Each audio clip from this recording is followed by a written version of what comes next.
준비하고 남았던 일 충성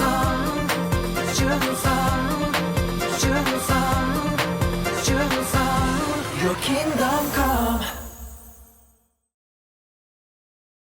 มื้อหนึ่งพระเยซูพาพวกสาวกไปที่สวนเกตเซมานี พวกเจ้าจงอธิษฐานอยู่ที่นี่จนกว่าเราจะกลับมา พระเยซูเว้าอย่างนี้แล้วก็เสด็จต่อไปอีกหน่อยหนึ่งแล้วก็ซบพระกายลงต่อพระพักตร์พระเจ้าอธิษฐานอย่างจริงจัง โอ้พระบิดา ขอให้ความทุกข์ทรมานที่จะเกิดขึ้นนี่ผ่านพ้นไปจากข้าพระองค์เถิดแต่อย่างใดก็ดี อย่าให้เป็นไปตามความต้องการของข้าพระองค์แต่ให้เป็นไปตามพระทัยของพระองค์ ขณะที่พระเยซูทรงอธิษฐาน เทวดาลงมาจากสวรรค์และประทานกำลังแก่พระองค์ เมื่อพระเยซูทรงกลับมาหาพวกสาวกหลังจากอธิษฐานแล้ว ก็เห็นว่าพวกเขากำลังหลับอยู่ พระเยซูเว้ากับพวกสาวกของพระองค์ว่า พวกเจ้าจะเฝ้าอยู่กับเราจักชั่วโมงเดียวบ่ได้บ่จงเฝ้าระวังและอธิษฐานเพื่อพวกเจ้าจะบ่ถูกการทดลอง หลังจากนั้นบ่ดลยูดาห์ซึ่งเป็นคนหนึ่งในพวกสาวก12 คนนั้น ก็มาหาพระเยซู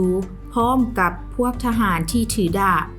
ยูดาห์ไปหาพวกผู้นำของกรุงเยรูซาเล็มแล้วขายพระเยซูด้วยเงิน30 เหรียญเขาบอกกับพวกทหารนั้นว่า จงจัดคนที่คอยจูบคำนักคนนั้นแหละคือพระเยซู ยูดาห์เข้าไปใกล้ๆและจูบพระเยซูแล้วพวกทหารก็จับพระเยซูไปพระเยซูทรงถูกจับไปและถูกพิจารณาคดีโดยมหาปโลหิต เจ้าเป็นบุตรของพระเจ้าบ่ แม่นแล้วเฮาเป็นบุตรของพระเจ้า พวกเจ้าจะเห็นว่าเฮาสิ้นพระชนม์และฟื้นคืนพระชนม์หลังจากนั้นเฮาจะนั่งอยู่ที่นั่งข้างขวาของพระเจ้า และจะเสด็จมาในก้อนเมฆ มหาปโลหิตได้ยินดังนั้นก็ใจให้แล้วฮ้องขึ้นว่า เจ้าก็เว้าหมิ่นประมาทพระเจ้าบ่ยกโทษให้บ่ได้เด็ดขาด ในท้ายที่สุดมหาปโลหิตและผู้นำของประชาชนตัดสินใจฆ่าพระเยซู ผู้คนทมน้ำลายใส่หน้าพระเยซู ทุบตีและสาปแช่งพระองค์เช้ามื้อต่อมาผู้คนพาพระเยซูไปหาปิลาตเจ้าเมือง พวกหัวหน้าปโลหิตและผู้นำเว้าเรื่องบ่ดีเกี่ยวกับพระเยซู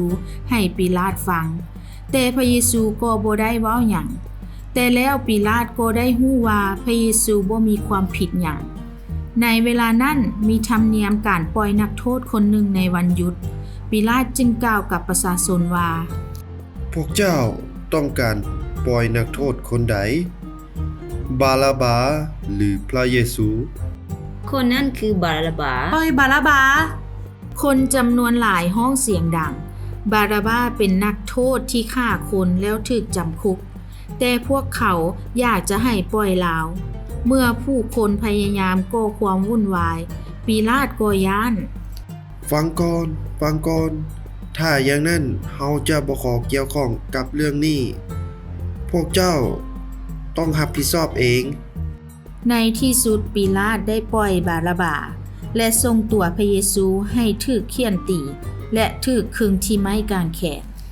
พวกทหารเอาเสื้อสีแดงสวมให้พระเยซูเอาหนามเป็นมงกุฎมาสวมที่หัวของพระเยซูเอาไม้อ้อมาให้พระเยซูทรงถือไว้ในพระหัตถ์แล้วคุกเข่าลงต่อหน้าพระพักตร์พระองค์เยาะเย้ยว่า ข้าแต่กษัตริย์ของพวกยิวขอทรงพระเจริญ พวกทหารทอดเสื้อผ้าสีแดงออกและสวมเสื้อผ้าของพระเยซูให้กลับคืนและลากพระองค์ออกไปเพื่อขึงที่ไม้กางแขนพระเยซูทรงแบกไม้กางแขนที่พระองค์จะขึงแล้วเสด็จขึ้นไปยังภูเขาโคลาโคทาในขณะแบกไม้กางแขนที่หนักหลายพระเยซูทรงสะดุดก้อนหินและล้มลง เฮ้ยหิบลุกขึ้นไปพวกทหารพบซีมูนที่อยู่ที่นั่นจึงได้ให้เขาแบกไม้กางแขนแทนพระเยซูในที่สุดพระเยซูเสด็จมาฮอดภูเขาโคลาโคทา พวกทหารทอดเสื้อของพระเยซู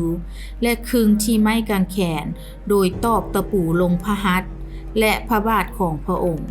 พวกเขาเอาเสื้อของพระเยซูมาจีกออกและจับสลากเพื่อแบ่งกันถึงไม้กางแขนของพระเยซูเขียนไว้ว่ากษัตริย์ของชาวยิวพระเยซูทรงทนทุกข์และเว้าว่า พระบิดา ขอทรงยกโทษให้คนเหล่านี้ด้วย พวกเขาบ่ฮู้ว่าตอนนี้พวกเขากำลังเฮ็ดหยังอยู่ หลังจากนั้นบ่ดนท้องฟ้าก็เกิดความมืด เวลานั้นพระเยซูก็เว้าเสียงดังว่า พระเจ้าของข้าพระองค์ พระเจ้าของข้าพระองค์ เป็นหยังพระองค์ทอดทิ่มข้าพระองค์ ตอนนี้พระเยซูทรงรู้แล้วว่าพระองค์ได้เฮ็ดทุกสิ่งทุกอย่างที่ต้องเฮ็ดถึงโลกนี้แล้ว ดังนั้นพระองค์จึงเว้าด้วยเสียงที่แผ่วเบาว่า สำเร็จแล้ว ในที่สุดพระเยซูก็สิ้นพระชนม์ทันใดนั้นผ้ากั้งใหญ่ที่อยู่ในพระวิหารที่กรุงเยรูซาเล็มก็ขาดเป็นสองท่อนตั้งแต่เทิงลงลุมเทิงเนินเขาโคละโคทาพื้นดินสั่นสะเทือนอย่างหุนแหงและก้อนหินแตกพระบุตรของพระเจ้าสิ้นพระชนม์เพื่อไถ่บาปของมนุษย์ทุกคน